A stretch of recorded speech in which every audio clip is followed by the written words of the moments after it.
It is also pertinent to put on record that we have it on very good authority that the government have marked some Labour Party key leaders, myself especially, and our leader, our presidential candidate, Mr. Peter Obi in particular, for vilification in order to suppress the party, suffocate our team, and our goal of a new Nigeria.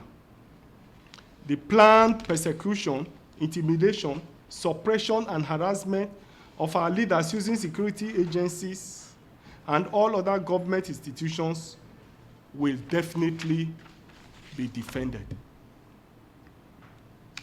We therefore call on all our members and the Obidient family to be vigilant and brace up for the challenges ahead.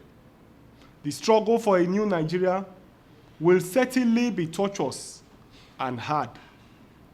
We are also calling on the international community to rise to the occasion to defend democracy in Nigeria.